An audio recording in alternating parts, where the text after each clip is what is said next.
Well, welcome into the video today. We're Kiwi Brick Exchange, a Lego reseller over here in New Zealand, and we resell on Bricklink and BrickOwl, as well as TradeMe, which is our version of eBay here over in New Zealand. And what I'm going to do today is take you through how we track our profitability. It's really important that you have some way of measuring or tracking how your business or side hustle is actually going. And it's really important for a couple of different reasons, not just for revenue or for expenses, but also for tax purposes as well. So in this video, we're going to take you through how we track our profitability for Kiwi Brick Exchange and show you the systems that we've set up in order to make it successful. So here we have our profitability tracker master on Google Sheets. And we've spent a lot of time trying to make sure that this here is as useful as possible for you if you're running your own side hustle or Bricklink business out there. And first of all, this main page, which we call the master document, is our overall tracker. It tracks things like sales, cost of goods sold. Those are really important things to have in your business. And obviously for us, our cost of goods sold is buying the Lego and our sales is the price that we're selling it at. Then we've broken down expenses into some different categories, but we also have an overall expenses mark. Now you might want to change this depending on your business, whether you have packaging or selling fees, or whether you have home office fees like we do, stationery, petrol and transport. All of these things are going to be specific depending on your location. For us in New Zealand, we can claim on some of these things as part of our business to make them an expense, things like petrol, transport, as well as home office expenses.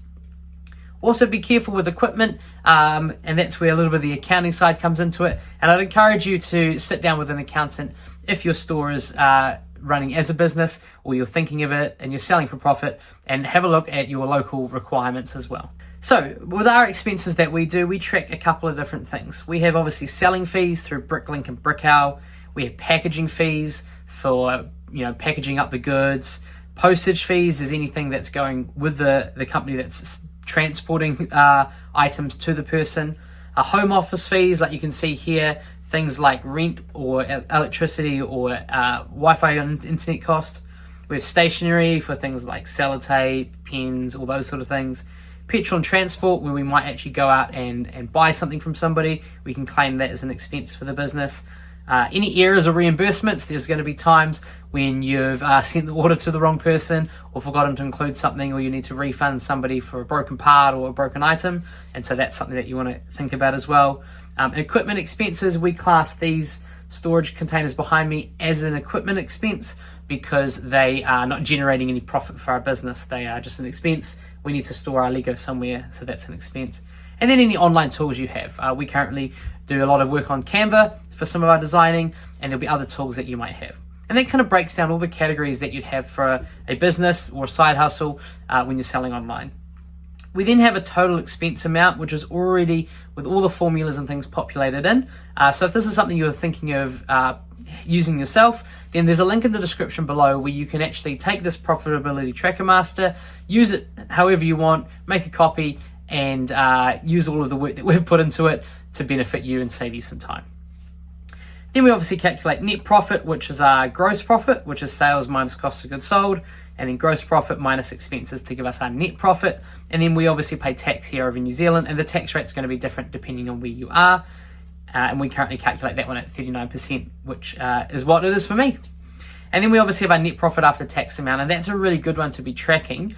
And what I have as well on my personal one is some percentages just to calculate that for different accounting features. I did a bachelor's degree before I did my real job in accounting and management, so I've got a little bit of an idea around some of those things. And I do want to track percentages because I want to see, is this worth my time and is this going well? Our next page here is what we call our monthly tracker.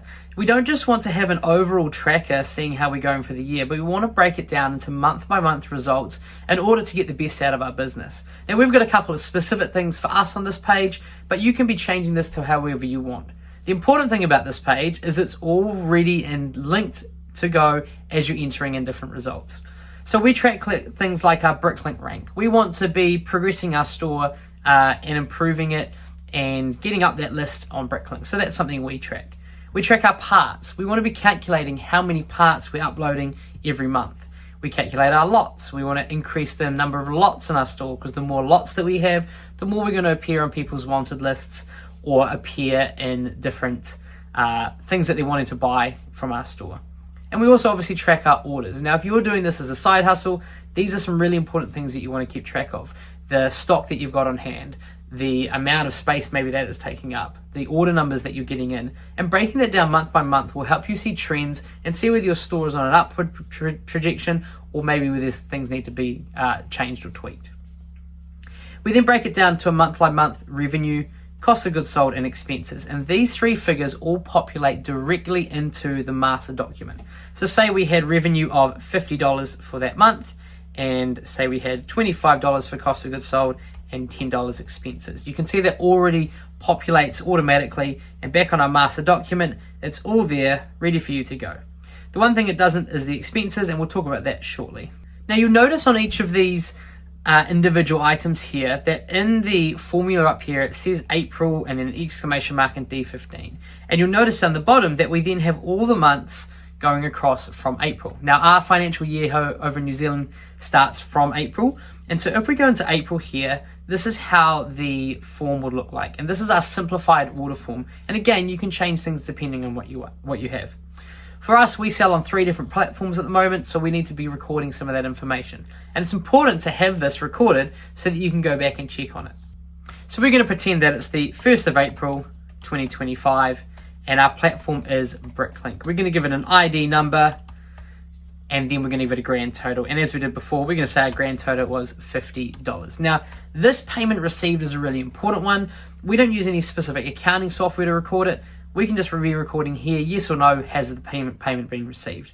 And I like to also include the type of payment that we've received. Now, we receive payments through either bank transfer, which you can set up on Bricklink. And if you're not sure how to do that, please reach out and we'll get you onto that. We get a payment through PayPal or payment through Stripe, which is obviously a debit card. We're going to pretend like this one was a debit card. Now, that order, you can see there has already populated a total down the bottom. If I jump back across to the monthly tracking page, you'll see it's populated that $50 in there for April. And if I go back to my master document, it's also populated in there for sales. So again, you're entering it in one place and it's recording for you automatically on those 2 sheets, a month by month breakdown and an overall document breakdown. And I think that's really important. It's obviously saving you a lot of time if you want to use this sheet, but it's a good way of setting it up for yourself if you're wanting to do it yourself.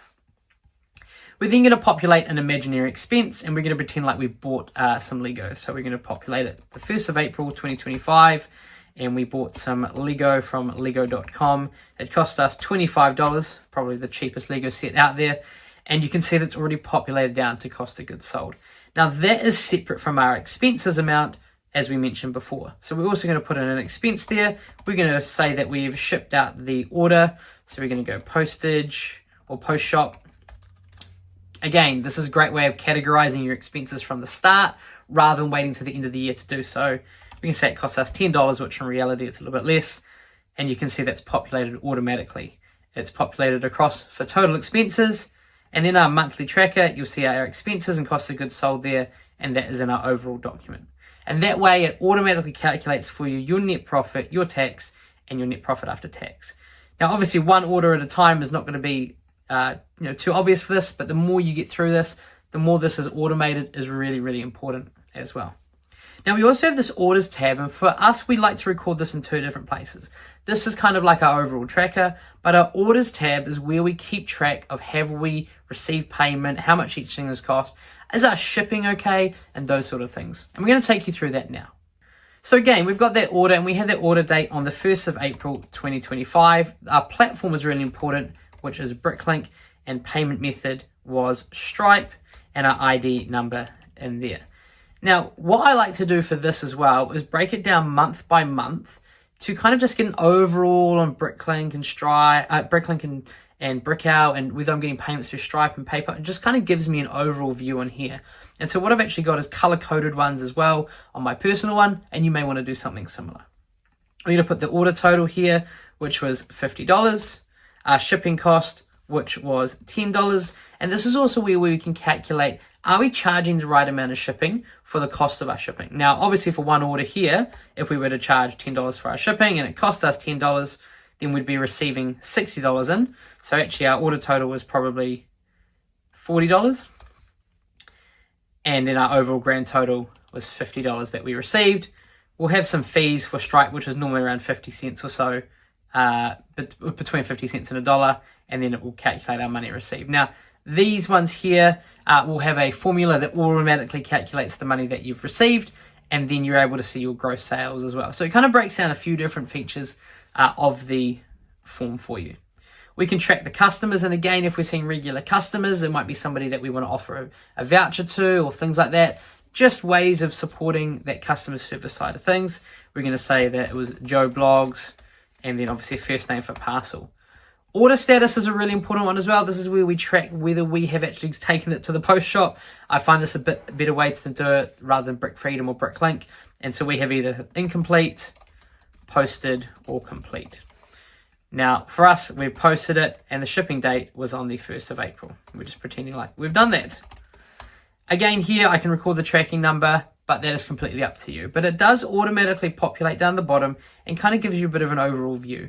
And the main one we use this for, as I said, is tracking whether we've sent orders, but also calculating, are we charging the right amount for shipping for what it's costing us.